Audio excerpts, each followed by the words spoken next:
Hello, ladies and gentlemen, and welcome to the Say Report. I'm your host, Devon Decker, and joining me, my host companion, Sejohn Sarowick. Sejohn? Hey Dev, we got to talk about boxing. We have to talk about boxing? Well, kind of. It's not real boxing. So yeah, we got some stuffs we're gonna talk about this week. Yeah, man, the thing I'm bringing to the table is the historic upset last night that nobody is surprised about.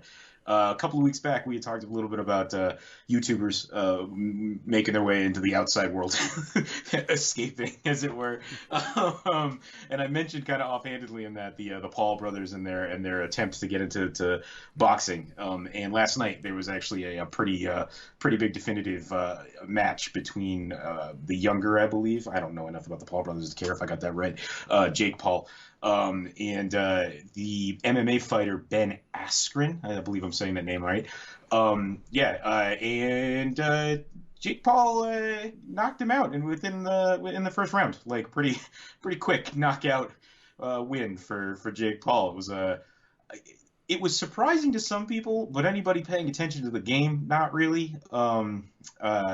It's been reported that Jake Paul himself made $690,000 off the fight, and that was for the guy that clearly wanted the fight to happen. Like he was the one that came to the table first and was like, I want to be in a fight. So in order to get somebody to actually get into a ring with him, you can only imagine the astronomical amount of money that Ben Askren got to literally walk into that ring, allow himself to get knocked out in the first round, and then walk home. Like he reportedly got out of the ring with a smile on his face, put his arms around like three women, and just like walked out of the building. Like, yeah, man. But that was actually not the craziest part of like the event. But I thought it was kind of a really good lead-in, considering we had talked about this a few weeks ago. What do you know about Triller, Dev? What do I know about what? Triller. Like the best-selling album, Michael Jackson's revolutionary six-single album released in 1980 with most of Toto, mostly the Porcaro brothers, as the backing band, and Eddie Van Halen doing the guitar solo on that other song? Yeah, no, not that though. Oh, not Thriller. No, Triller? No. Yeah, so Triller is... I don't know what that is. Triller is the thing that we should be talking about more and more often, Dev, to be entirely honest. So we all know TikTok, even if we don't want to, right? Got banned in India a few years ago and almost got banned here in America. In its kind of absence in India and its subsequent, like, on the danger zone here in America, Triller was a competitive format that was kind of coming up. Like their whole thing was that they were going to be the TikTok that your parents could love. It's got a whole bunch of weird ghost businesses behind it, quote unquote angel investors, which means we'll never know who's actually giving them money. But it also has some pretty well known people behind it too, like Relativity Media, the guys that like make movies and DVDs and stuff. Apparently, put a bunch of money behind it as well and stuff. And they've been using kind of their clout to kind of build up their reputation, and they hosted the event last night. They called it Triller Fight Club, and like they got they had the match that was going to be the thing, but their whole big thing is that they're a entertainment conglomerate on the rise. Specifically, they want to be an internet-based entertainment conglomerate, right? And so, in addition to the fight, there were also two big music events that happened. The Black Keys did their first post-COVID tour show for the opening for them, so a 4-song set before the fight started. Always rad to see the Ohio boys out there doing their thing. I have legitimately missed them, and like so super happy to see them like back out and doing stuff. But the other big thing is one of the big investors in Triller, and one of the guys that headlined, really was the headline event last night. Fuck the fight was. I got to make sure I get the name of the group right, but it's Snoop Dogg, Ice Cube, and Too Short and E40, and it is a rap supergroup that they have formed called Mount Westmore. Performed a show last night after the fight. Yeah. So this new like rap supergroup that has been like kind of formed like not for Triller, but Snoop being invested in Triller is using like kind of both to like boost both. It's kind of a huge thing that like that kind of came out of nowhere. Is they're like, oh, by the way, and so they did like a whole bunch of their own shit. Like so, like according to Rolling Stone, they straight up did "It Was a Good Day" and "Gin and Juice" in their set, right? But then on top of that, they premiered some of their own shit that's going to be coming out soon. So like, this crazy ass thing happened last night where a fucking rap supergroup with Snoop Dogg and Ice Cube headlining it really was like the big event. But then what they used to get everybody there is they got the promise of seeing Jake Paul getting his ass knocked out, and then that didn't happen. And then to top it all off, the Black Keys got to play a show too. But all of this happened because of this weird TikTok knockoff of Triller. And I'm sure that anybody that's a fan of Triller would probably be giving me all sorts of shit. Some 12-year-old kid out there is screaming at his iPod right now and he's not even listening to us. But like there's something going on with this thing that like I've suddenly realized I can't ignore. Like I was reading all of this stuff this morning and I was like, how the fuck have I not heard of Triller? Like this is the first thing that I've hearing about with them, and that's crazy because apparently they've been kind of like sneaking up for like 2 or 3 years now on everybody. 'Cause it's a Triller fight. Snoop Dogg is gonna be there with Ice Cube and some other guy. Yes, it's a Triller fight. Come to see a Logan brother get his ass kicked. Stay for the songs. Oh man, I hate you.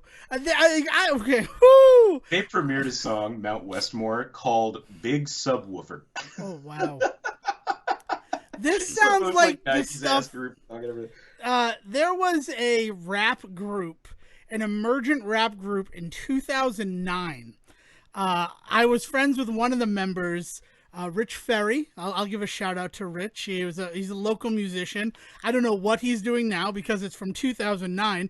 This is a person whose name I haven't said, and I'm going to conservatively say 9 years out loud. I don't know if I'm like speaking out of school here, but the one memory I have of Rich Ferry is smoking cloves outside of his house with Seth. That Seth's family sold us. What? If we're talking about the same Rich Ferry, and I can't imagine that there were many others, I remember one night in like freshman year of college, like Seth Finkel, right? Wasn't that his name? Seth Finkel was his name. Yeah. That's bringing it. Yeah, well, his family made their ducats selling cloves, and so he had packs of them on him all the time. And we went and we smoked cloves one night outside of Rich Ferry's house. That's the story I have of Rich Ferry. I can't imagine that it's the same Rich Ferry, which is like there's two. Did he play guitar? Yeah, he was a musician. Rich was playing guitar. Yeah, he was in a t-shirt and sweatpants with no shoes on, standing on wet pavement playing his guitar, smoking a clove from Seth Finkel. He would never let you play his guitar. So that's no, not me. No, it wasn't me playing his guitar. He was playing his guitar. He was just yeah. Oh my God! This is shattered my mind. I didn't think that you had any Rich Ferry stories, let alone. It's the only one. It's the I promise you, it's the only one. Motherfucker probably has no clue who I am, but like it's the one story I think I have about that dude. Right, but we came together because I needed someone to do the interstitial music for Jay and Devon's Much Better Movie Than Juno, which turns out that was like more prescient than we thought of at the time, which was a movie we made because we didn't like Juno. Remember Juno? Does anyone remember Juno? Yeah. All right, but thanks, Sejohn. I'm sure. I'm saying that because you're talking about a movie that's early in Elliot Page's career, who was kind of hot on everybody's minds at the second, and it also happens to be a film about gender rights and things like that. So like, kind of an important topic right now. So yeah, that's why I feel like we were prescient in making Jay and Devon's Much Better Movie Than Juno, where I was the pregnant one because of all that talk of the pregnant man that was going on. Remember that? Like, oh my God, weird times. Regardless, Rich, with two of his friends Rich and I went to high school together. We weren't super close in high school, like we knew of each other. And then he and two other people who went to Coventry High School started a rap group called the Tetrahydro Clan because they could just call themselves THC. And like Big Subwoofer sounds like a rap that they would do. Because Well, really, it was keep your head in the '90s for a second, Dev, because there's some other stuff we got to talk about. But that's what it is, right? It feels very much like it's like a Tribe Called Quest song, right? yeah, like Yeah. You know, if it, Cypress Hill came out with a new like B-side single, it would be Big Subwoofer. yeah, it very much so, which is what blows me away. But like Sejohn, everything that you've said makes me feel like what I did on Saturday, I'm still in it. And that's going to be my trailer. And you can continue to blow my mind. Yeah, no. So like, I really wanted to throw this out there quick and early because we do not have to spend much more time on it, especially because I don't want to give Jake Paul any more screen time than the fucker gets already. But yeah, it was an exhibition fight, important to point out in terms of the whole like part of what I was talking about a few weeks ago was that the Paul brothers like to do this thing where they call themselves boxers but then never fight in an actual factual boxing match. Like anytime a chance comes up, they think of some reason to squirrel out of it, and I'll eat my hat one day if one of them gets into a ring and ends up becoming an actual factual boxer. But until then, they're just it's this weird thing that's kind of really all for show, and it's this the whole thing, like Triller included, and putting together this rap supergroup to like kind of promote like this big new thing that they're doing, the Triller Fight Club. It all really kind of reeks of that whole like seizing the moment, and I don't mean that in a good way. Like they're taking advantage of a lot of stuff that's really hot right now to really kind of throw a bunch of shit at the wall and see what sticks. Of tonight, what you probably will continue to see is probably more Triller Fight Club and maybe an album from Mount Westmore. But they're never going to go back to Paul and Askren. Like, you're not going to hear any more about that, which is, in MMA, which is where Askren comes from. The bigger stories are always the comeback fights, right? But that's probably never going to happen. Askren got his money and he got out. And like, you're probably like, I don't think that sorry, I don't think the Black Keys like showing up for an opener means anything more than they were just looking for something to get back on their horse, so they'll go off and do their own thing, but it won't be related to Triller anymore. So like, I don't think that all of what happened last night matters, but something that happened last night matters. So just like, I got to keep my eye on all of it now. What I was going to start with was, since I didn't receive a message from you, I have to assume that you didn't watch Law and Order Organized Crime.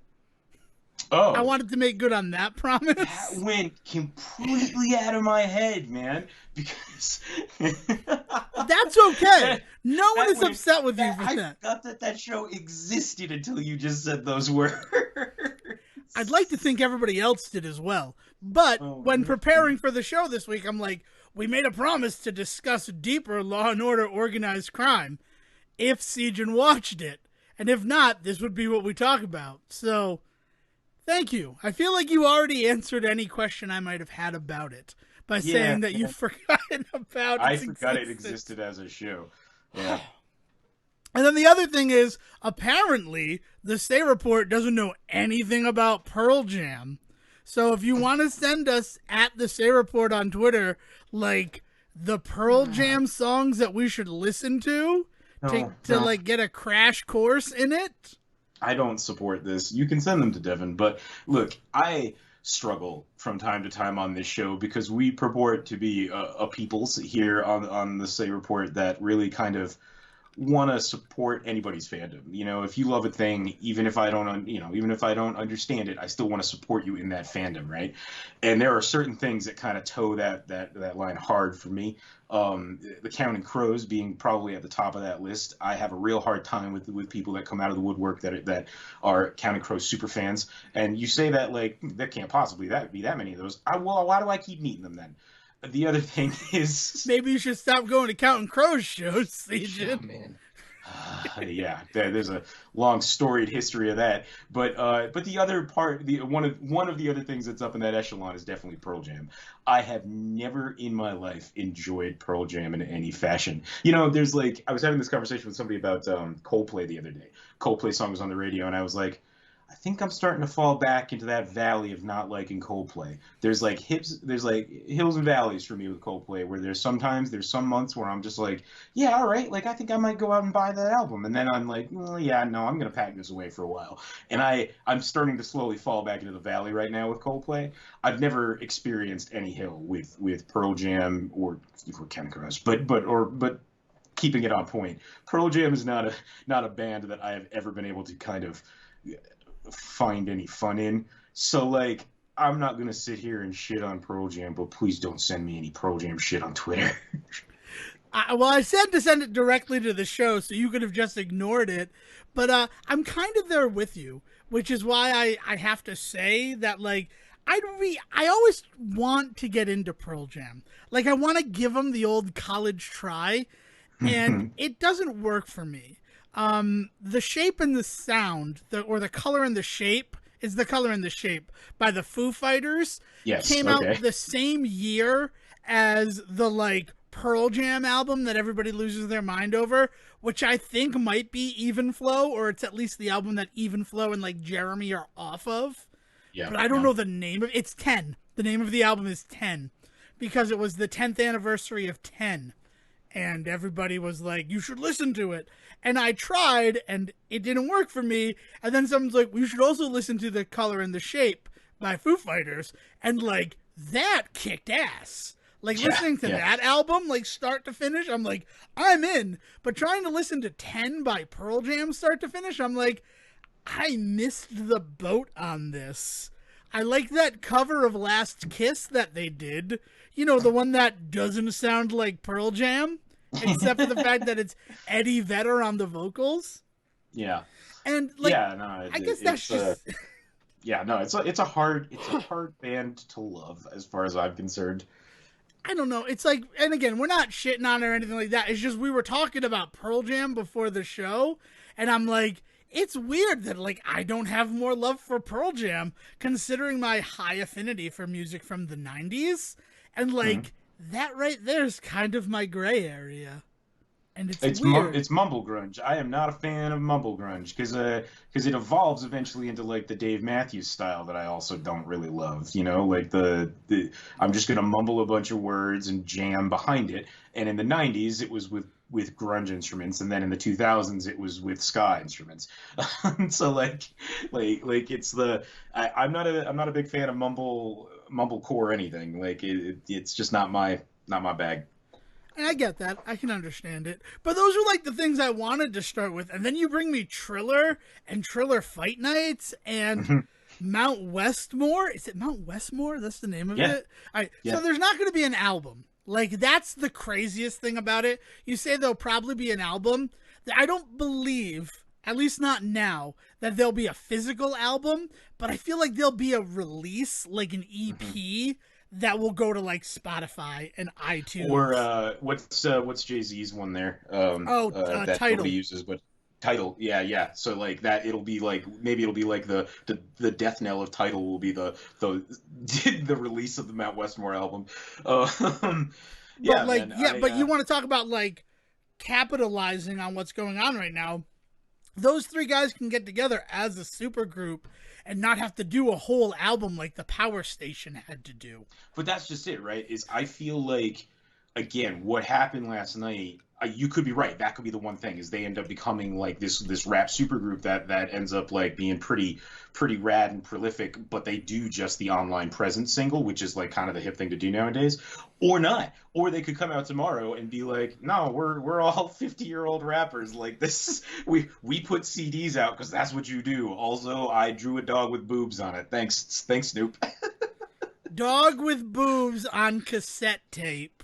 Yeah. $79, and it includes a digital download code in the liner notes, but you have to find it. Yeah, it really, I like I said, I spent the entire time reading about it this morning, feeling like I was so close to figuring out the puzzle, but not quite being able to solve it. And so I'm excited to see what comes out of this as that is has more staying power than just everybody right now is talking about. Like, I can't believe that Jake Paul knocked out Ben Askren, and then everybody else is like, it's because Ben Askren probably didn't even like train. He probably spent the last 2 months knowing he was going to make $1 million plus just to walk into the fucking ring. Probably just sat around eating Twinkies and hanging out and watching Netflix. And then he got to walk into the ring last night, get his ass knocked out, and walk out with $1 million paycheck. Like, like he clearly had no plan for this fight. The other thing is, again, it was labeled a boxing match, and Ben Askren, very He's an noticeably, MMA fighter. he's not. Yeah, so boxing might be something he trains in, but it is not what he is a specialist in No, by any stretch. I bet he throws a Yeah, leg or a grapple like a crazy person, but he's right, probably right. got like a week left. Yeah. Um, I just, you know what I'm reminded of? Every time you start talking about it, I'm reminded of the opening of Rocky 3, which if we've never really talked Rocky movies on this show, and maybe someday we'll give it its proper, but this I'm opening the Rock Dora's box to discuss the Rocky films. And the opening of Rocky 3 is the best opening of a Rocky film. Come fight me, convince me otherwise, because it is the best. Because it Is that tells is wait which so much story. remind me which one? Because like the Rocky movies are all movies that I watched all the time when I was a kid because they were always on like AMC and stuff, and I could not tell you in what order they are. So uh, Rocky 3 is the one with Mr. T as Clubber Lang.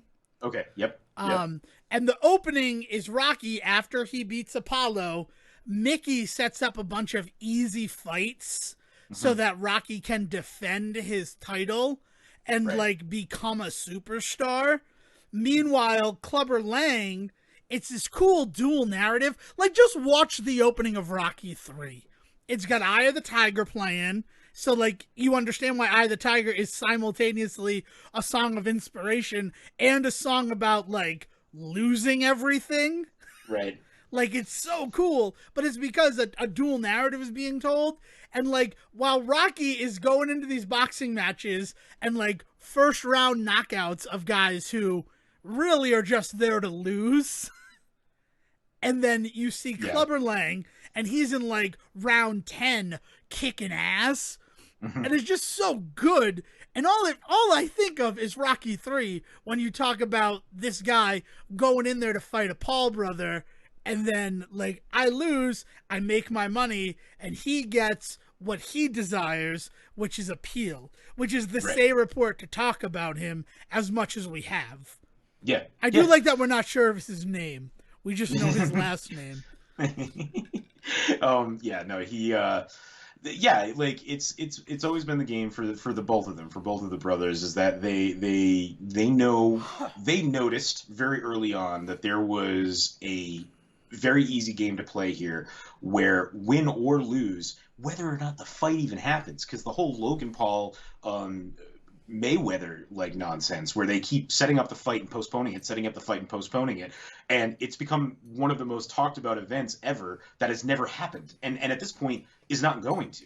And that's crazy because the entire boxing world has not shut up about it for the whole year.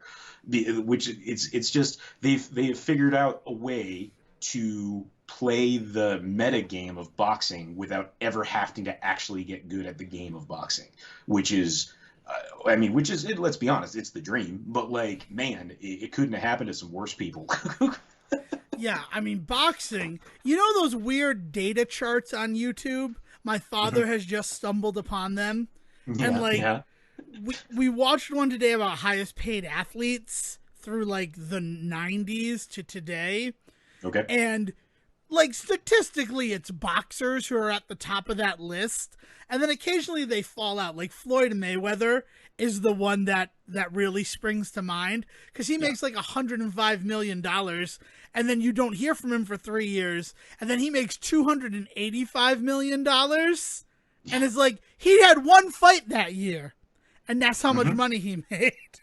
Well, and that's Like, the crazy thing is so that when you're looking at those lists, like data is beautiful, but you got to be careful how you read it. Is because like boxers are usually some of the highest paid athletes of all time, but they're getting paid per fight, and they may not be fighting every year. They may be having off years, training years, things like that. So it kind of evens out in a weird way that they're actually not making as much as say the basketball player that is making $50 million, but they're getting $50 million a year.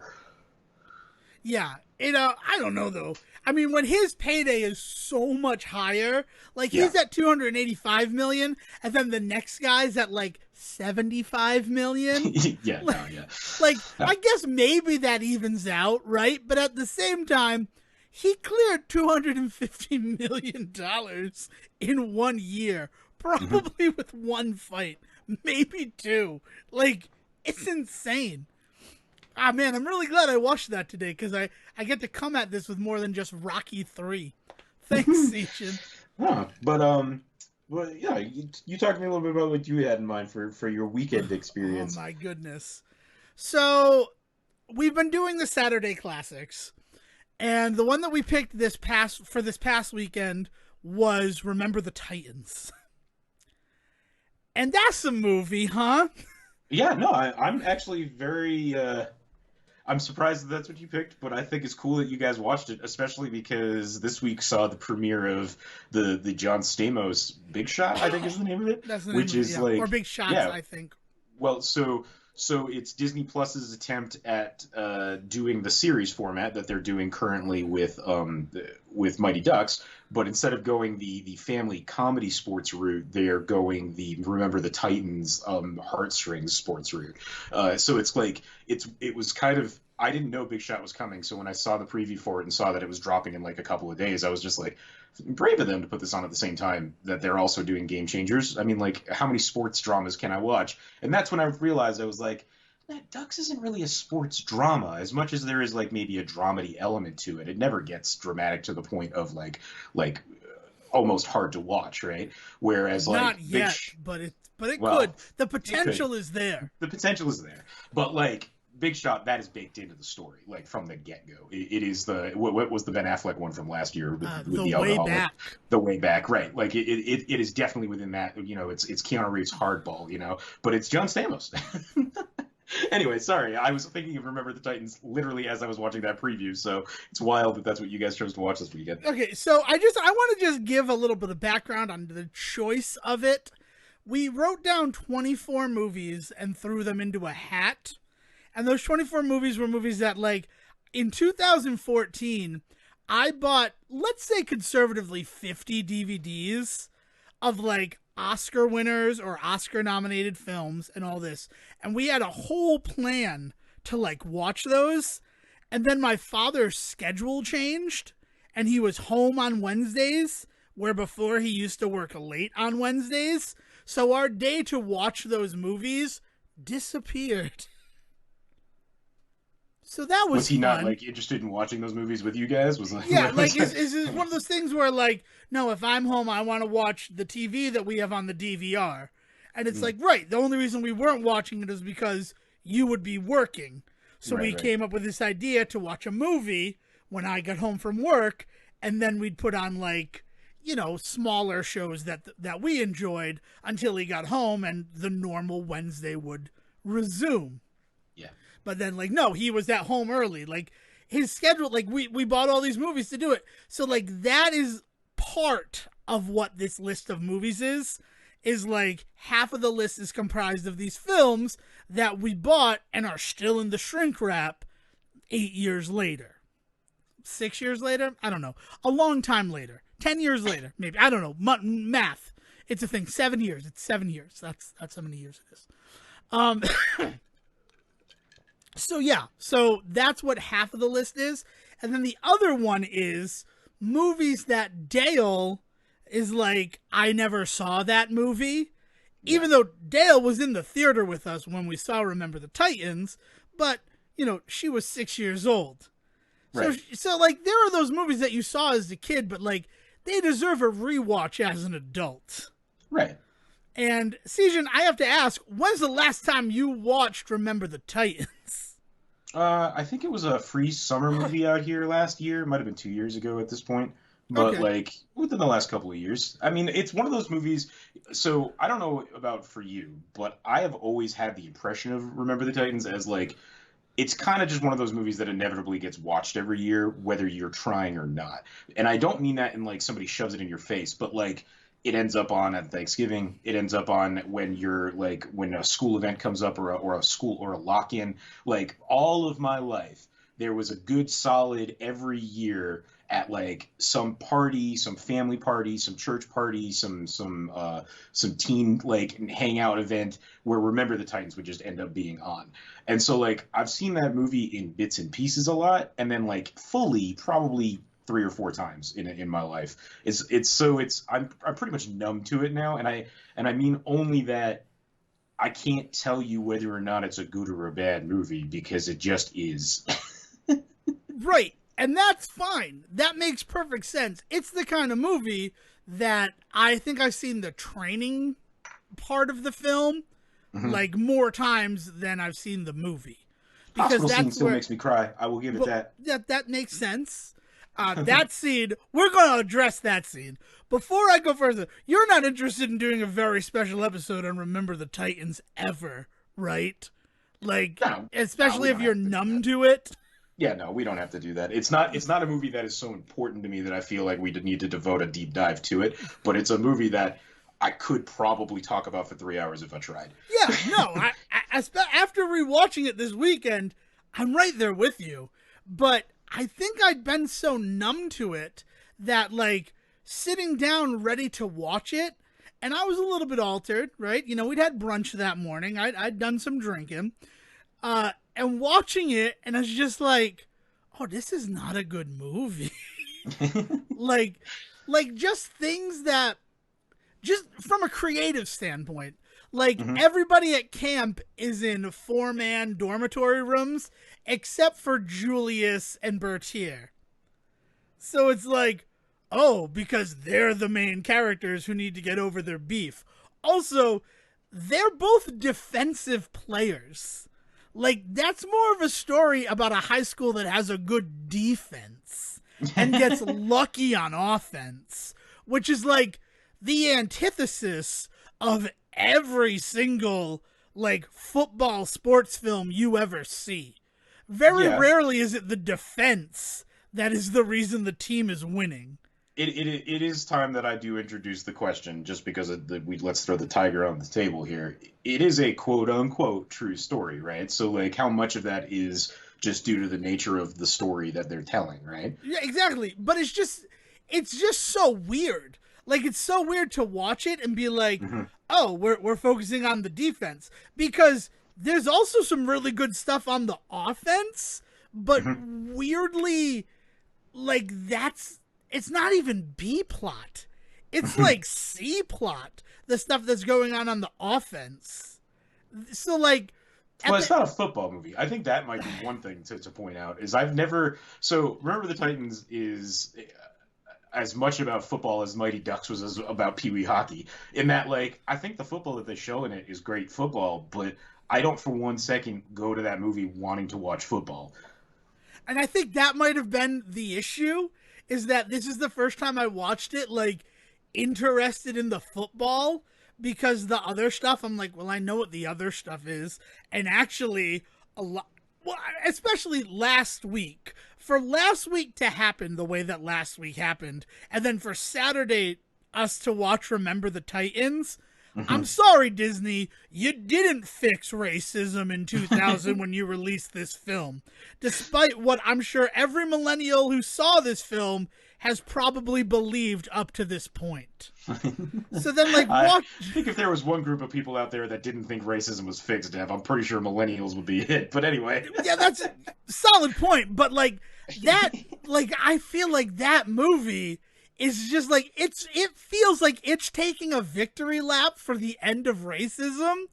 And then, like, 20 years later, yeah, no, that does, why are you doing that, Remember the Titans? I mean, it was a movie with hope, definitely. like I'm not gonna lie, you're not wrong that it definitely is the kind of movie where at the end of it, there's really definitely like a pat on the back, like congratulatory, like it's a pandering film. Like let's put the words on it, right? Like, oh yeah, it is the exact kind of film that there is a select type of audience person out there that watches a film like Remember the Titans and immediately dismisses it because they feel like it is glad-handing, pandering. What's the word I'm looking for?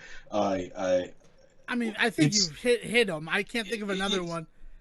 no, but it is it's all talk and no, and It's no all work, talk, no right? substance. Right, like it's that idea that there was a phrase going around this week with Marjorie Taylor Greene and all the bullshit, and now that's out the window with the Maxine Waters stuff. So I'm trying to like keep it more time based than we probably really should for a podcast.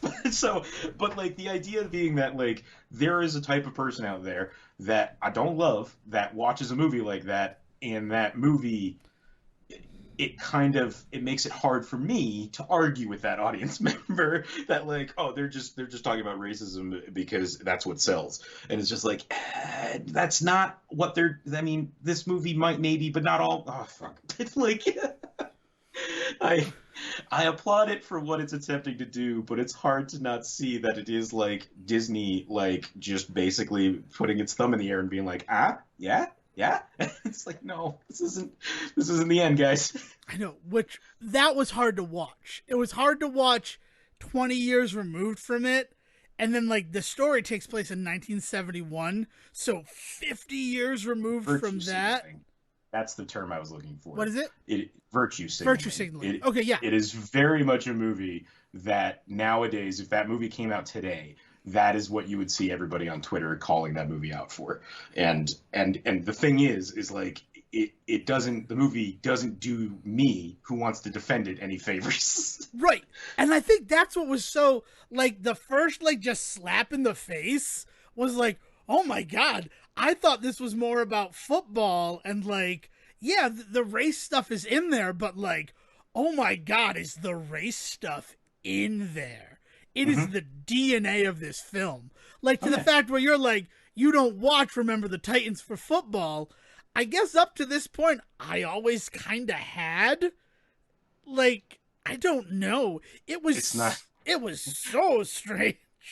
If I want a football movie, I watch Little Giants, and even that has some political commentary with all the gender stuff in that movie. But like, I'll watch like, The Replacements. I like The Replacements. There we go. And that is a movie that is about football. It's about through football. And through. Yeah. Like the political commentary of that film is about what was going on with football and the idea of scabs and all that shit, right? Like, so that is a perfect antithesis to Remember the Titans. Is that it is a football movie where the politics is football, whereas Remember the Titans, the politics is racism, and that is really what the story of Remember the Titans is to me, And I think they're movie twins in the same way that like Volcano and Dante's Peak are movie twins. Oh yeah, maybe. Like, I feel like they came out very close together, and I think that's why I will for real say the moment where Sunshine lets the guy through and then flips him over his back after throwing the pass,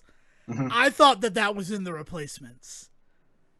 And then, like, no, in The Replacements, Shane Falco lets the guy through, and he beans him in the skull with a spiral. But, like, that happened, and I'm like, oh, yeah, he's going to throw the ball and then flip the guy over his shoulder. And I'm like, oh, no, that's the other movie that came out this year. And, like, we watched The Replacements 4 weeks ago. So, like, The Replacement set me on, like, a journey for what I expected this movie to be. And then, like, watching it from a football standpoint, the football in it's not great. Like, the big thing that wins them the championship is, at best, a C-level plot. It might even be D-level plot. Which, like, that's buried so deep, and it's so significant. The fact that Sunshine finally makes the flick, and that Rev, who broke his wrist so he can't throw anymore, is the receiver who's able to run in that touchdown. Like, that's an interesting story. I want to know more about the offensive line on the Titans. That's what I want to be remembering, not the defensive line that, like, it's all surface level stuff. You know what Remember the Titans should really be remembered for, though? Is how much of a racist Kate Bosworth is in it. Like, I'm like, oh, Kate Bosworth, that's fun. Like, no, not fun. How did you ever get a job again? How did you play Lois Lane? It was a trip. But the real trip of watching Remember the Titans in my 30s is right before Gary Bertier gets hit by the car. Yeah. All right, so there's two paths that we can take here. I love giving you a choose your own adventure story, Sejohn. Do you want A, do you want A or do you want B?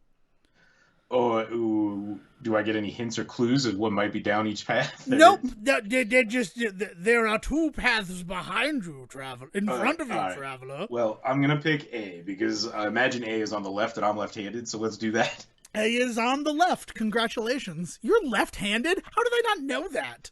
I'm a bad friend. No. It's fine. I keep it in hiding because so many people give me shit about it. But anyway. Thank you for that. I needed the left. Okay, so track A, right? Going down path A. The montage before that happens, do you know what song they use? For the celebrating getting into the Virginia high school football championship. If it's not like We Are Family, then what else is it? It's Fire and Rain by James Taylor. Oh, man. And, like, I know what's going to happen because I've seen the movie before. But I'm sitting there like, imagine if this is the first time that you see Remember the Titans and you have just knowledge about this song.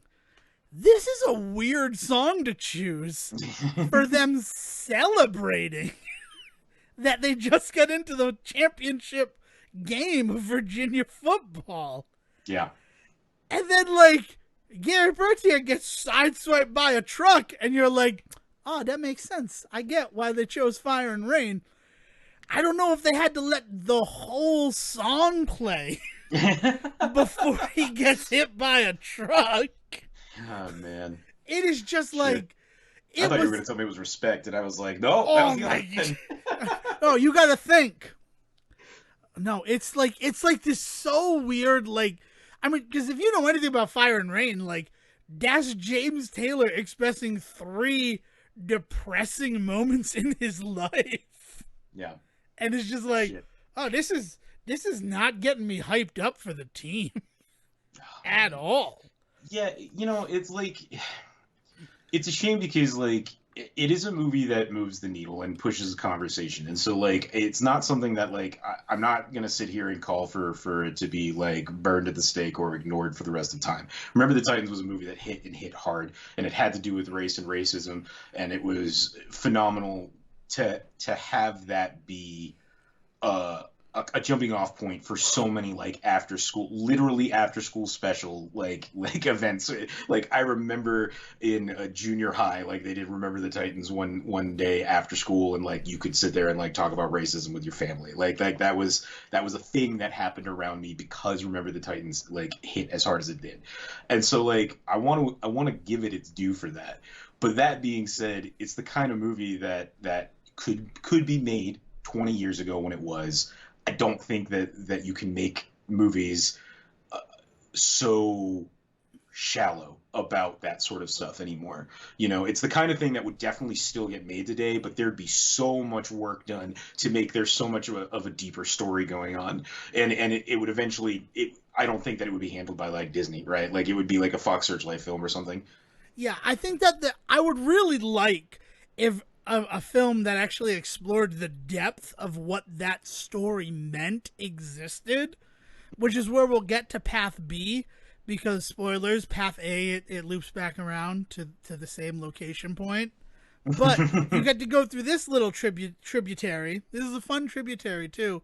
There's this one scene that in 2000, it is not going to be explored. But I think that it would be explored today. And that's when Sunshine, Ronnie Bass, is like, hey, let's go in here and get dinner after they win the game. And Petey's like, no, they don't want us in there. And because he doesn't understand, he's from California and he's from a military family, right? Right. Yeah. So first of all, California is far more with it, woke, to use modern vernacular, than Virginia is in 1971 regarding race relations. But then they go in there, and not only are Petey and Blue like treated like crap for what they're for that. They also give him shit for being from California. Yeah. And the more important thing about that scene, right, is like he didn't know that that was going to happen. And like that's Hmm. why the center tells him he needs to go in and they need to see it, right? Like he needs to see what it's like. But Petey, who's played by Donald Faison, right? Let's just give it there. He's so mad at him, and I'm like, just letting this scene happen as like Petey is angry, like it does such a disservice to what just happened in that moment. Yeah. Like it is so fluff and just like boilerplate, and we're gonna just, you saw that, right? It's bad. Even though they cheered him on the field, they won't serve them in this diner. And it's like, oh my god, but like what a great point for discussion. Yeah. Yeah. And like that doesn't happen, and I'm like, this is weird. It's weird watching this movie now where like that's a moment that deserves some discussion. Well, I think part of it also comes from the idea that like we didn't expect movies 20, 30 years ago to do anything more than show, right? Yeah. Like they just needed to just they just needed to put something on display, and then it was up to us as audience members to have these discussions. And I think there's a real call nowadays, for good or for ill, I'm not going to put a judgment on this, but there's a real desire nowadays from audience members to have the movie do more than just present a thing. We want to see it take a stance and defend that stance and bring up points, and if it does it well, it'll bring up counterpoints to its stance, but then also knock those down too. Like it'll form a good argument. That is what we want. That's what we consider good filmmaking and good activist filmmaking, because that's the other thing that we're talking about here, is we're not asking for the movie to be just a good movie. We want it to be a good activist as well, and it fails on that front. And then, as you were pointing out, it also kind of fails on the front of being also a good movie sometimes, because there's just some shit that happens that is just like poor script writing and poor movie making. So that's a whole other conversation to have, right? But like, to divorce the two, it also doesn't do what we want an activist film to do nowadays either. Yeah, it's just like that scene would play so differently in the terms of show if it Hmm. was like, we'll serve you but we won't serve them. They can get their stuff out back, right? But Yeah, by him, yeah. I mean, they still say, we'll serve you boys at the back door if you want. That does happen in the movie. But like him also being discriminated against because he's not from Virginia really kind of knocks the legs out from that moment.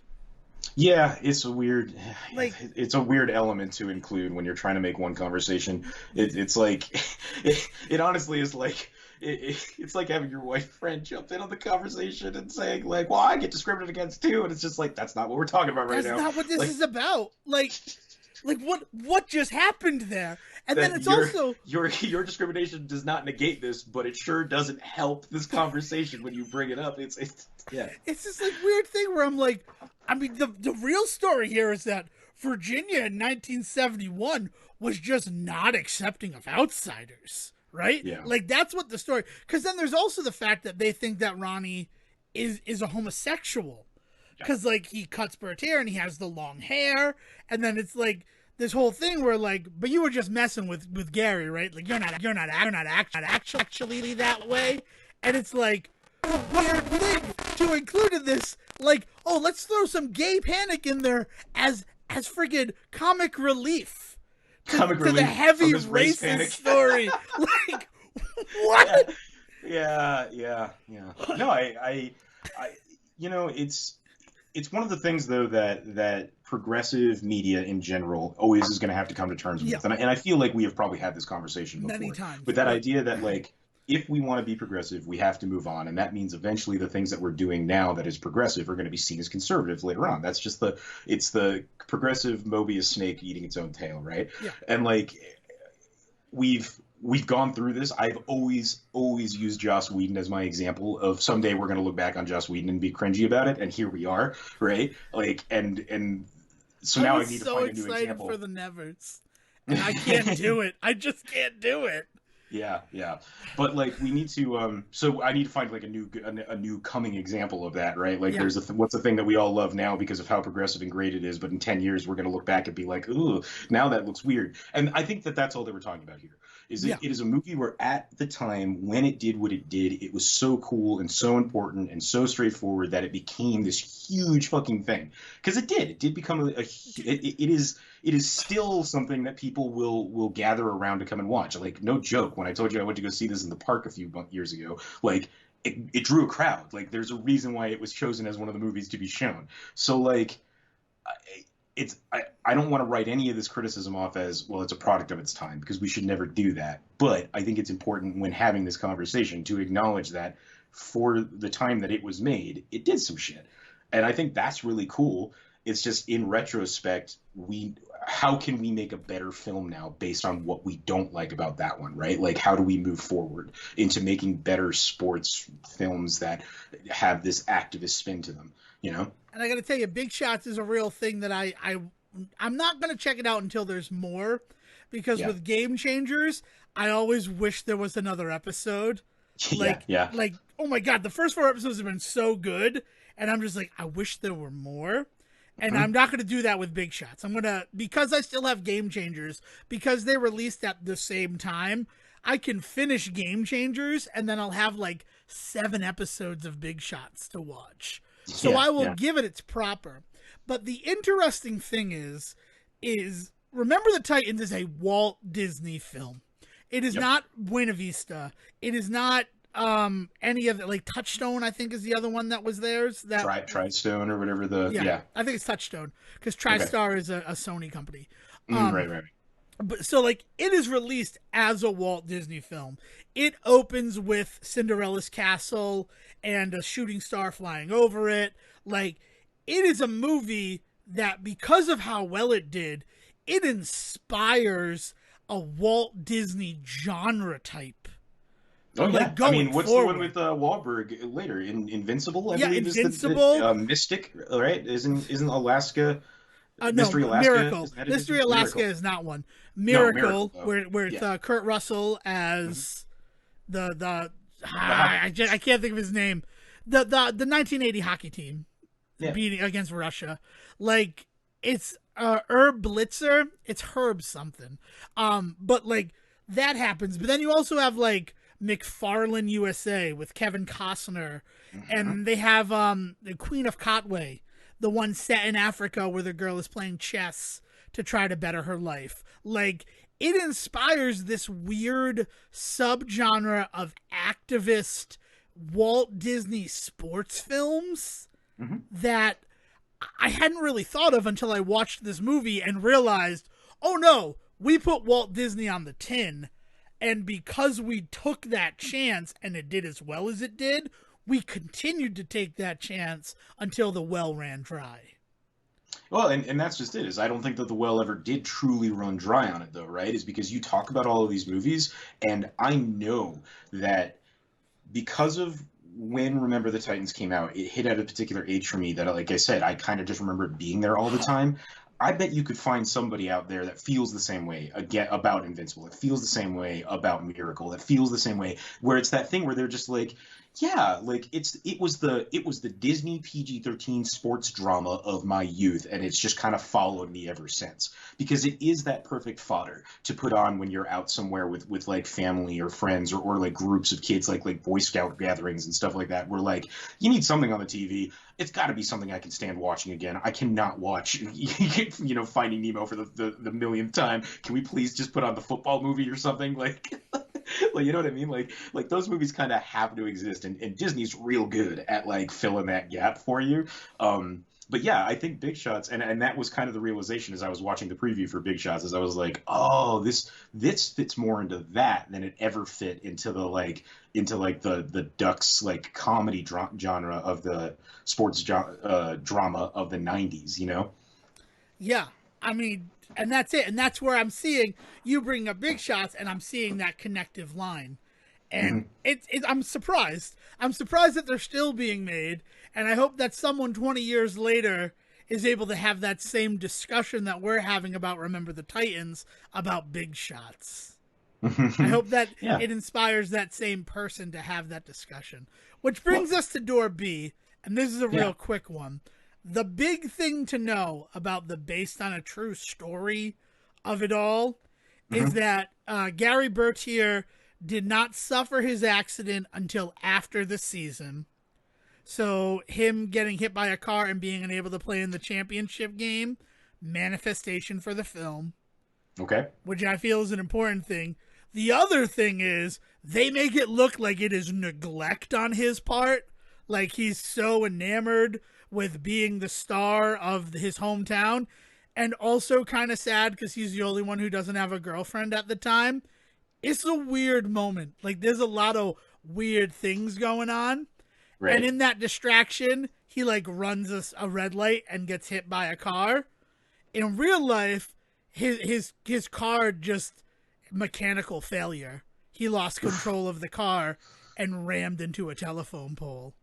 That's so weird because in a lot of ways that's more tragic to me is that it's not even a product of his own. I guess from like a movie making standpoint, not it not being a flaw on his part is not. I don't know. That's so weird because I feel like that's just so much worse to be something so divorced from even his like own ability to stop it from happening. Yeah, Ugh, it man, certainly put it weird into different stuff. perspective for me.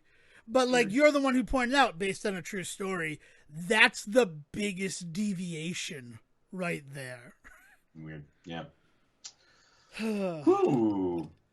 Man, talking about 10 years ago, 20 years ago, we're sitting here on the 10-year anniversary of Portal. Did you know that? Portal 2, I I should say. I did.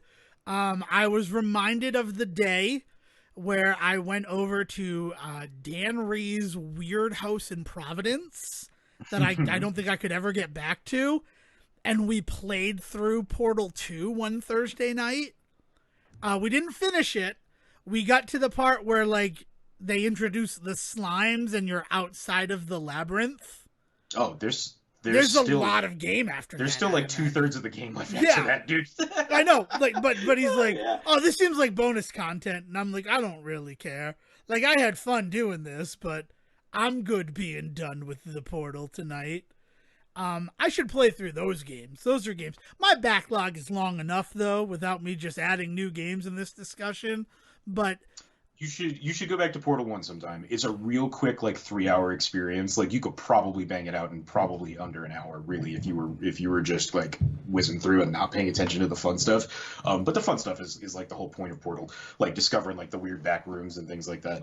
But the first one is like such an easy 3 or 4 hours. So in a weird way, like I don't blame him for tthinking by the sixth hour of that game that you guys were probably looking at like bonus content. But no, there's still like another like 10 hours of that game after that if you're yeah, I don't. Again, I didn't own or anything like that. I just like it is a memory that I had that Mhm. I like. I had to put myself back in it and be like, wait, was it right when it came out that we did this? And like, yeah, it was because it was 2011. I was just home from working on the cruise ship. My nights were like I didn't work nights. I didn't really have a job. I like temped occasionally during the day, like I was between stuff. So going over to a friend from high school that I hadn't seen in like years house and playing Portal 2 for 7 hours, yeah, Yeah. that tracked. That tracked with where I was in my life. Yeah, yeah, it's weird to the bigger thing for me is to think about Valve and Steam and where they were then and where they are now, and the fact that like we're never going to get a Half-Life 3, we're never going to get a Portal 3, we're never going to get a like it's just not it's so they're so far removed from the Valve that we all knew and loved, a decade ago or that like it's just not it's a shame because we're sitting here on the 10-year anniversary and not being able to like celebrate like the majesty that is like Steam that we used to be able to is a little disheartening, to be honest. It was weird because in a year where video games became a huge uh, port of call for people, like it was a safety net for a lot of people this year. For the first time, they were kind of found themselves stuck at home more often than they planned on, and to be able to fall back on their old systems, their new systems was kind of a boon, right? It would have been such a great year for Steam to really kind of like for Valve to put their effort into cleaning shit up with just the atrocious nature of the Steam like store now. I mean, the UI has not changed in 10 years. And then on top of that, like the the library that is available on Steam has become so polluted, and I mean that in every sense of that word. It is some of the most toxic, shitty video game nonsense out there between like just fucking hentai porn games and visual Asset novels flips that and are half done, or but the worst part is they're the ones that I fully place the blame for the beta alpha what's it pre you know um pre like I can't think of the name. It's like work in progress, but it's yeah not like work in that progress. They have a whole word for it.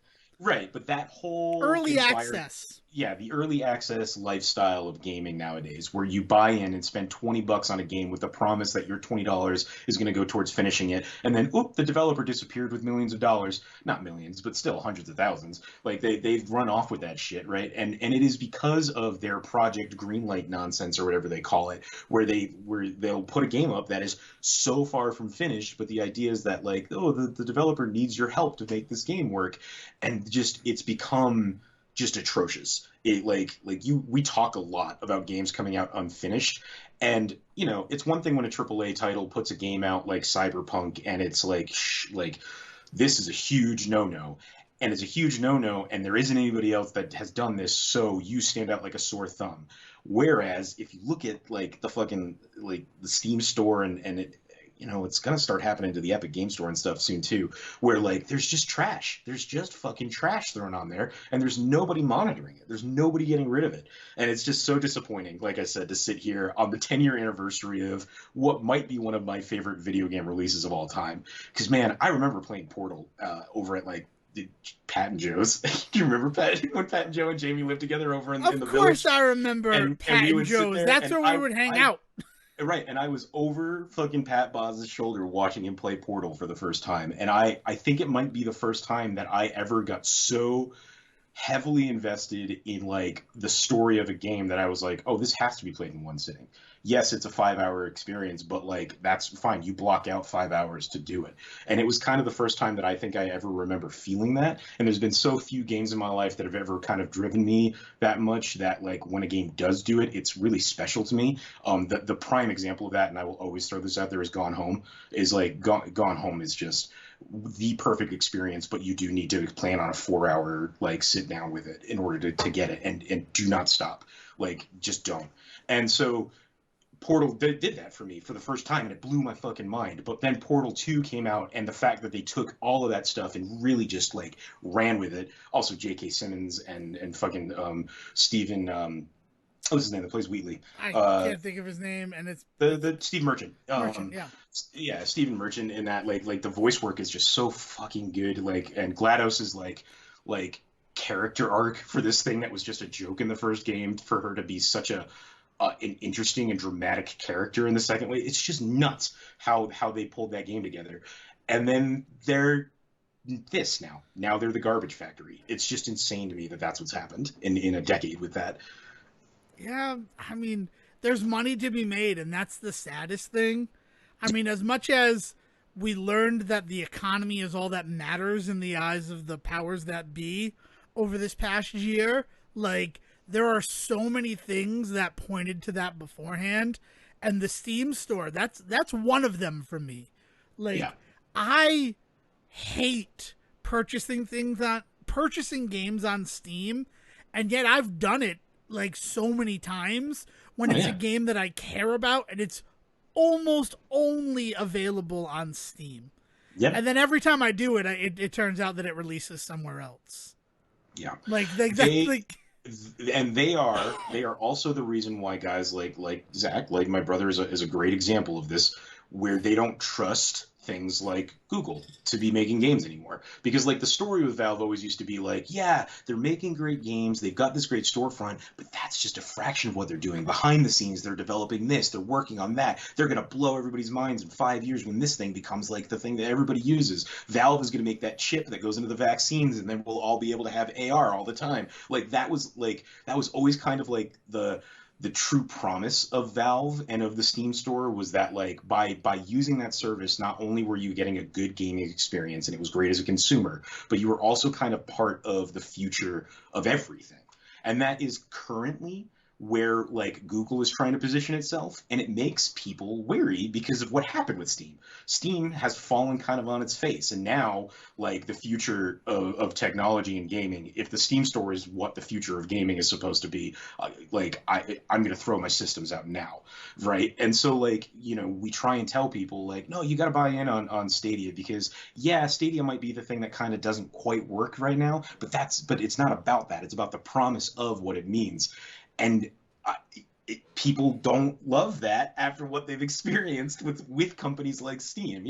It's easy to understand why people are wary and why every time you and I talk about this in like our friend group, like Zach is the first person to be like, yeah, no, I've heard that before, so fuck off until you've got something to show me.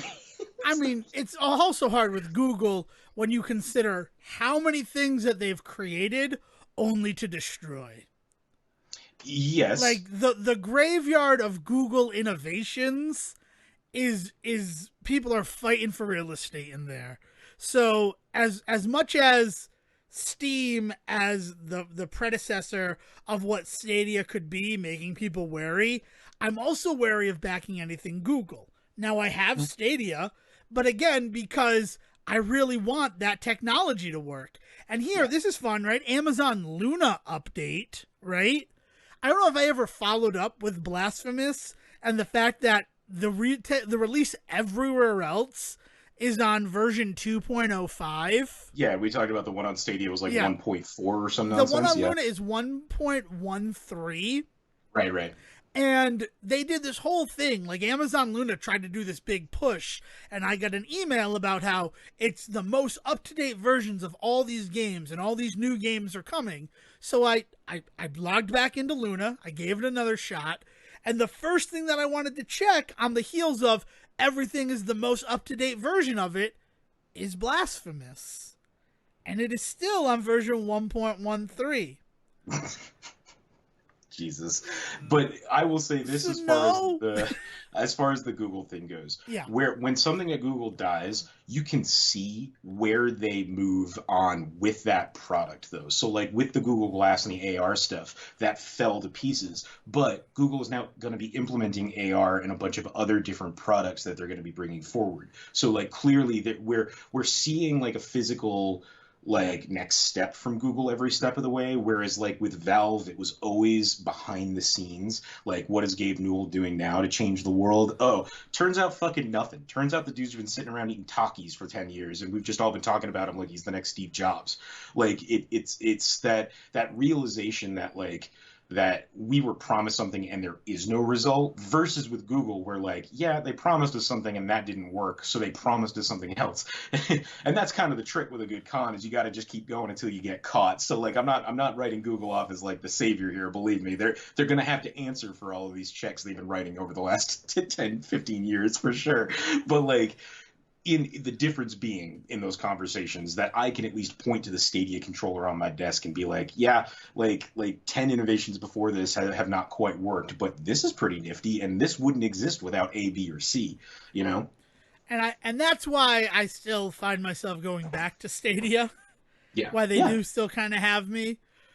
Because I don't know. And I gotta say, like, the idea that you pre-order Resident Evil 8 through Stadia and get a free Stadia kit with the controller and the login, that still works for me.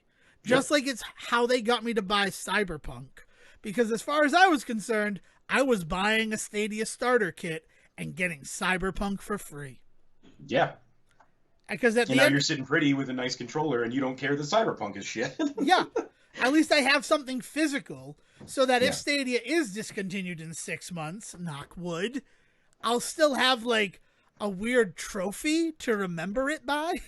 They better unlock Bluetooth capability before they kill anything else. That should be I like, even if it is the thing that they do when they say, hey, we're killing Stadia, but what we're going to do is unlock the ability for you to use this thing as a Bluetooth controller for the rest of its life. And as long as this thing works, you can now just use it as a PC controller. If that's what they do in the end, fine. Then all of this has been worth it, because that is a hell of a good controller, and the only thing stopping it from being the best controller is the fact that it has Bluetooth capability that is locked it's somewhere in it. Yeah. It is the weirdest thing about it. I wholeheartedly agree. Though it did make me fall in love with USB-C, which is definitely the wave of the future. I'll be that guy. Yeah, as a guy that plugs his phone in at 3 o'clock in the morning and can't see what he's doing, the fact that it's USB-C has always been amazing. It's wonderful. So I got one last kind of trip back in time that I do want to talk about here that I fell into just last night. Okay, well I'm gonna hold you. We'll finish up on that. I just got 2 quick things to update on, and then we'll ride the Sejohn train home. Yeah. I got the most of the controller of my controller that I'm building, my Nice. hitbox style controller. It was missing a screw, so I've put it together, but it could fall apart right now if a breeze comes blowing by. So the Eternal Rival, I'm going to shout out the company that I used, because they've been great every step of the way. And I don't usually rate and review things online. Shut up, Amazon. It's not time for me to let you know how this bag of potato chips went for me. You don't get that information, Amazon. I'm sorry. But I will review Eternal Rival and their customer service and everything about this. They've shipped out their missing parts to me, and I should have more of an update on how that thing actually plays next episode. But if that was the only thing holding me back from finishing, and that was a little disappointing, we could have talked about that instead of Remember the Titans, but c'est la vie. And the other thing is just while you're talking about the fight stick, 2 things I thought of. You were asking for recommendations for games a couple weeks ago. Yeah. We talked about Killer Instinct, so you gotta play the old school original ones. And then in that, I really want to know what Clay Fighter plays like with that thing, because specifically the Killer Instinct and Clay Fighter both used the Donkey Kong sprite mechanics, in terms of characters of the weird 16-bit sprites, but on really nice hand created backgrounds and stuff. I forget what the art style is called for that, but I remember so vividly the look of Killer Instinct and Clay Fighter and the ways in which those characters looked on screen up against some of those backgrounds. I'd be very, very interested to see you go back and play those on Twitch with that stick. All right, I'll add them to the list. All about it. Oh, geez, Killer Instinct. Remember Killer Instinct? Weirdly, I played more Killer Instinct than any other fighting game when I was younger. Since then, it's definitely gone more towards the Mortal Kombat side of things. But back then, that's what I had. I had Killer Instinct. Everybody else had Mortal Kombat and Street Fighter, but I had Killer Instinct at home. Soul Calibur all day. Jeez, Soul Calibur, yeah. We got that. That should be a very special episode. Oh God. But yeah, and the other thing is Golf Story. Oh, sorry. Yeah. What was that? A soul still burns deep within the recesses of this sword. The story is not yet over. Oh, okay. It says game over though. What are you trying to do? Yoda's here. All right. All right, Yoda. The other thing is Golf Story. I'm on the final course. What feels like the final course is the final tournament a week later. It's kicking my ass. Oh, shit. I tried to beat it for 2 hours today, and it's just oh, okay, I need to just hit under par to win this tournament. And I think the lowest I've gotten is +5 in a game where, none of the tournaments have been super hard until this one. So, It's a fun journey. I do recommend it. And there are RPG elements to it, right? Yeah. Do you need to go back and grind? Is that a thing that you need to do? I've been leveling up. The only thing that I could do to grind is just play the other courses. Yeah. But that's not my issue. Okay. The issue is not anything that raising my level will do. It's the fact that I just need to play almost perfect golf. You need to play better. Get good. It's I need to get good at it. And it's because you play the course. This final course, this is like the only time you play it. You do a match play thing against your coach's son. But if you do well in that, right, and he doesn't do great in that either, because he's like, there's a whole narrative there that's very good. It's a very deep narrative. You fight necromancers, which like still is, and you fight a wizard, and it's all golf related, and I can't get over that. But this like. Excellent. But the best part about it is it feels like a final boss. Like you need to learn everything that you've done up to this point in order to defeat this. I'm impressed. Golf Story has impressed me. Cool. Very cool. Hopefully by next week I can tell you about some of the games I played on my stick, and I can tell you about the end of Golf Story. But nice. Without further ado, Sejohn, guide us home. So I found myself falling into a little bit of a Netflix hole last night and watched the first 3 episodes of the new Jamie Foxx sitcom, Dad, Stop Embarrassing Me. Have you seen any of this yet? It has been so working from home. I've watched a lot more CBS This Morning than any person should in our age bracket, and the CBS Sunday Morning show on Sunday morning had a whole feature about Dad, Stop Embarrassing Me. And then on Monday, they kind of just ran that whole thing, but with Gayle King and Tony DeCopel, adding commentary to the package. Mm-hmm. So I feel like I know almost too much about the show. So just a quick rundown for anybody that doesn't know. It's an 8-episode long sitcom on Netflix with Jamie Foxx as the lead, as the dad in the family. It's about him reconnecting with his estranged daughter that has been living with his estranged wife for a while, and now the daughter's coming to live with him. Pretty instantly though they click, and like it's pretty standard sitcom fodder. The thing for me about it that I think is key is that I grew up after school with like the Jamie Foxx show and Martin and Fresh Prince of Bel-Air being available to me. Now, I would always tend to lean towards more shows like Seinfeld and Simpsons, but like in equal amounts, really. It was a kind of the Jamie Foxx show and Martin and In Living Color and all of that kind of like comedy that was so focused on otherness that like for 6-year-old white Sejohn just didn't click. I didn't understand it. I got more into like later in my life as I started to kind of realize like there are other people in the world besides me. So like I remember watching the Jamie Foxx show more later in my life in like midday reruns on USA and shit like that than anything else. And I have a kind of a soft spot for like that really like it kind of hits a lot of the same veins as like Remember the Titans does, where like these are these shows that were on TV that were trying really hard to be progressive at the time, that in retrospect set up a lot of other problematic like character types and story arcs and things like that now people look back on and are like, okay, that's part of the problem now, like we need to move away from those. But at the time, really progressive shit, right? Like really crazy that this is what they were doing on television.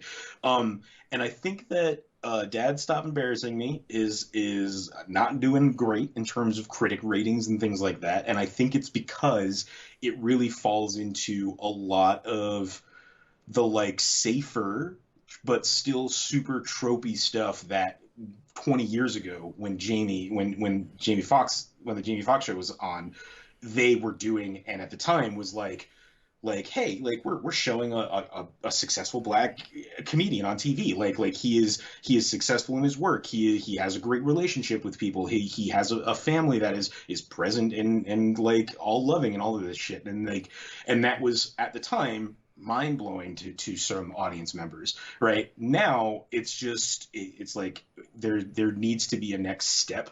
And I will say that I don't think this show takes that step, which is probably why it's not doing so hot. But from a nostalgia standpoint, and the fact that it's only 8 episodes right now, so like it's not like I'm married to it for the next like 3 months, you know, if it were coming out week by week and stuff like that. It's a fun little thing. It's a fun little project to have dived into last night. I literally saw I couldn't stop watching last night. I put the first episode on just on a whim before I fell asleep, and the next thing I knew, I was getting through episode 3, and I was like, oh shit, I gotta stop before I watch the whole thing tonight.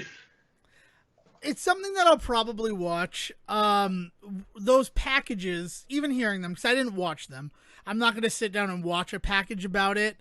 It reminded me how much I did enjoy watching In Living Color and the Jamie Foxx show when they were new. And Yeah. then, like, the weird thing for me is getting to that age that you described was finding out that other people had watched it because, like, it felt very much like if I tried to reference anything I was watching on UPN, that nobody knew what I was talking about. Oh yeah, man. I talked about the Wayans brothers one time and was like scared that nobody would get what I was talking about, and then found out that like no, everybody was watching the Wayans brothers. Yeah. Like it was like just that thing, and then I had those discussions, and like it was going to a friend's house and seeing that they owned In Living Color on DVD, and that part of our adventure that day was going to be picking up the new season of In Living Color on DVD. Like, oh, what? Like, I thought that was me. I didn't know other people in Coventry watched that, because also that was stuff I watched before I moved to this town that is, I mean, it's pretty white majority town. Yeah. Right. And like in a weird way, like at that age, I had a terrible like mistake in my brain that it was not a show that was meant for me, right? When actually quite the opposite. The idea of those kinds of shows being on television. Well, and the idea that like that they weren't trying to make shows specifically for black audiences was actually kind of a big deal. The idea that they were going to make a show that had African American stars in it and like comedy and stories related to the African American experience, so that a kid like me who didn't live those could learn them, right? And then, you know, not to like take the show and say that it was only for me. No, of course fucking not. It was a huge deal to have Jamie Foxx be able to like headline a show and make as much money as he did. And like and it's just wild that like that we lived in a time when people thought UPN was a show not meant for white kids. And that's ridiculous. That's just fucking ridiculous. Yes, it was there to elevate these people of otherness that were not getting the opportunity on other networks, but specifically so that like everybody could see them.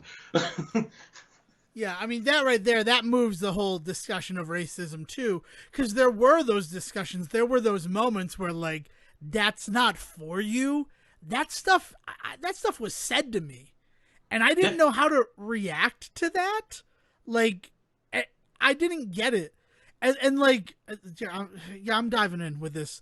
Like when I used to hang out with, I had pretty much only black friends for a time in my life. And then one of their girlfriends said, why don't you hang out with your own kind? And like, that was a moment for me where I'm like, I don't know what I'm supposed to do because they are my kind. We like video games. We like movies. Like, we have similar tastes. Like, I didn't even think about that. So, like, I'm glad that we have moved past that part of the discussion where this stuff is only being made for one race, and that if you're not of that race, it's not for you. Yeah, and again, it's not to negate the fact that these were shows being made by and for black audiences because shows just weren't made that way. It's just that they'd be stupid as like businessmen to not consider the fact that like we want an audience, right? And the idea that like we're never going to be able to get past this mentality of this is for us, that is for them, if we don't open the doors to all audience members, right? And I think that again, I think that this show is so still in that early like 90s woke mindset of like we're making a show that is for everybody, but like we're gonna make a lot of references, commentary, and like beats be so hyper focused that it becomes almost kind of cringy to watch for a lot of and like I don't carry that baggage as a 32-year-old white male. Like I don't get the cringe factor that I have seen some black critics call out on it. And so like it's probably there. For me, it was not the thought that I was having as I was watching it last night. I was sitting there kind of reveling in like the nostalgia factor of it. So maybe there's also something to be said about that. Is the reason why it's not doing so well is that I'm not the audience. I wasn't the audience member to critique it then, and I'm not the audience member to truly critique it now. But I am still an audience member, and as somebody that can partake in it, I was enjoying it. So I just like it was kind of a weird thing because I knew it was coming. And then there's a lot of stuff going on in the behind the scenes. His daughter is the one that's executive producing it, and so like in a weird way, it's kind of hard to not watch this and think about it being somewhat autobiographical for her growing up with fucking Jamie Foxx as her dad, right? Like, you know, I mean, that's what every package was about. Was that it's inspired by that real thing. And then my thought process is like, she's like almost complaining about it. Like it was hard growing up with Jamie Foxx as their dad. Mm-hmm. And I'm just like, that's nice that it was hard. But like, if Jamie Foxx wasn't your dad, do you think you'd be the EP on this TV show right now? I don't want to say that it's only because of that he's your dad that you got it. Like, I don't want to negate the fact that you got here, but like, it's weird to hear you complain about it when we know how full of nepotism Hollywood is. But let me everybody is allowed to unload their shit. Yes. Like we can't stand in the way of that. And I will say this: the core mechanic of the young daughter's character on this show, because it can really be broken down to this, because a lot of what comes out of every character's mouth is literally just plot fodder. There's not a lot of depth to the show, but there is what she brings to the table in that formula is she learns pretty quick that her father is actually pretty great, right? And I think that's one of the things that's really hard to swallow, is that like the whole concept for her character is supposed to be that she shows up and like he has not been present in her life enough, and she feels like kind of left in the wind, and she feels so different from him, and there's this whole thing about how she's learning to be part of his family. But that's literally her journey on the show. Is she starts off in that position of being like, I thought it was really hard to have this guy as my dad, but really every day I realize more and more in retrospect how actually lucky I was. And I feel like that is her journey on the show. So it's interesting because as somebody, again, that I don't watch TV, so I don't know how the fuck they sell any of this shit nowadays. Like I don't have that going into it. So like I almost kind of wish I did, because like pretty immediately it's pretty obvious that she's kind of terrible like as a character. Like I don't mean she's a terrible character and that she's terribly written. Something to be said there. We can talk about that if and when anybody else ever cares to watch the show. But in terms of like as a person in this world, she makes a lot of assumptions about her dad. She has a lot of feelings and things to say about like the culture that he lives in, and that her grandfather, who David is Alan Grier, just stand out as like he is a dude just enjoying this part of his life, like in career wise. David Alan Grier is just on set to just have some fucking fun, and it is so clear that is why he's in this show. He's just like, fuck yeah, pay me to sit around and make jokes with Jamie Foxx. Fuck yes. yeah, hell yeah. But anyway, so her whole like plot significance is to be that attitude in the beginning of every episode, and then by the end learn not to be. Like that is, you know. Yeah, so you say you don't know how they're gonna sell this stuff. That didn't sell it for me. Yeah. Be like the whole narrative behind it of like, oh, so what was it like growing up with Jamie Foxx as your dad? And it's like, you know, in terms of like Hollywood kids, I feel like Jamie Foxx would be a pretty cool dad to have. It's not like... See, I think the real way to pitch it is like Jamie Foxx getting to go back to his roots a bit here. Like we're talking about Oscar winner Jamie Foxx, right? Yeah. Like and like the dude works. Like he's an amazing actor. Like he's one of the most interesting and fun actors to see on screen. Whenever I hear that he is working on a thing, I am immediately invested, specifically because it's him, right? Like, and so I remember when he first made was it Ray, I guess would be kind of the big thing, right? That like that was blew the up. one that definitely cemented him. But before that, it was Bait, I believe, was the really weird like comedy thriller, and it was really more of a thriller than it was. But I think that was the thing that threw people is they were like, "Oh, Jamie Foxx is going to make this comedy action movie," and then they went to go see it, and they were like, "That wasn't funny. That was intense the whole time. That's not what I want from him." And it was just like I remember that kind of being a thing for people is trying to get over the fact that Jamie Foxx was daring to make serious film, and then Ray was kind of the thing that like, oh, this is the kind of actor that he actually could and should be. And so to see him now, after all of this time of him really kind of pushing that type of star that he wanted to be willing to drop all pretense and just go back to essentially what is the Jamie Foxx show, but now he has money, is really kind of what this feels like. It feels like a later season of that show, but now he's got just millions of dollars to play with. is pretty it was pretty cool. Like it's like yeah, it's catching a lot of shit critique wise, and like I said, I was not viewing it in the way that a lot of people are looking at this show, which a lot of it has to do with the idea of like who Jamie Foxx is in his community and what it means for him to go back and make this show. I was just watching it as just a kid that watched a bunch of the Jamie Foxx show when I was younger, and it sells itself well on that. So like, you know, be aware of why you're going back to it, and if it's just to have a good time, I think you're going to find it.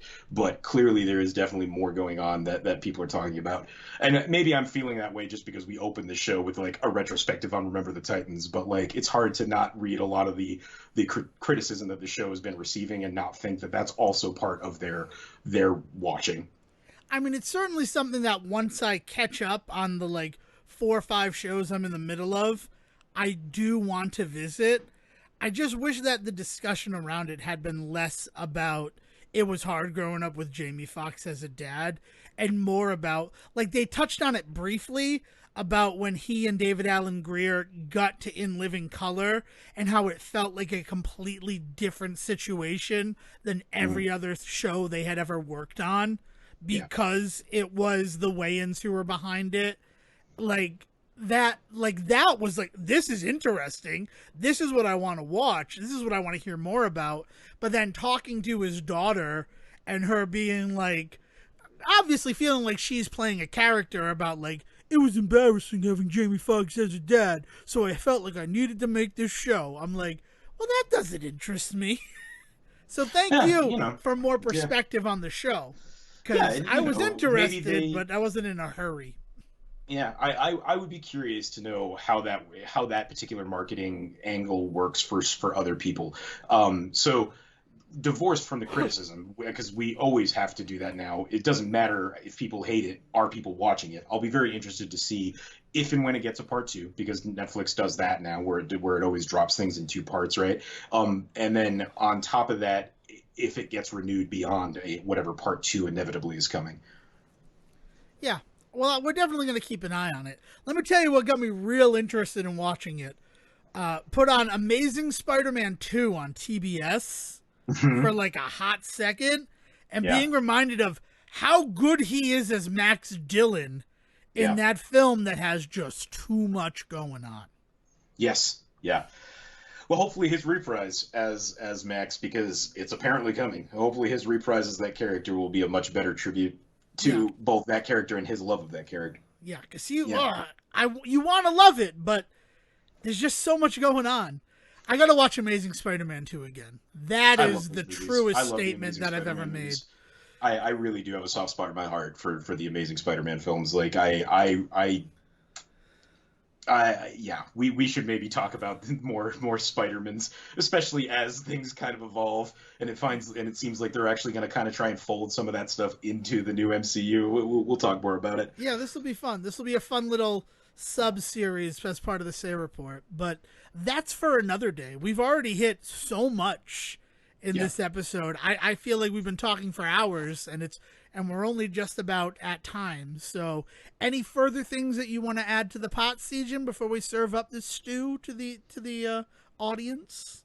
I'm still kind of stewing on this, weirdly enough, but it seems like there's been a lot of weird Oscar baity films that are coming out like in the next couple of months. Like, I don't know if things happened because of COVID and timelines got pushed, or if we're just getting an overabundance of we wanted this to be the Oscar film, but then realized on screening maybe it wasn't.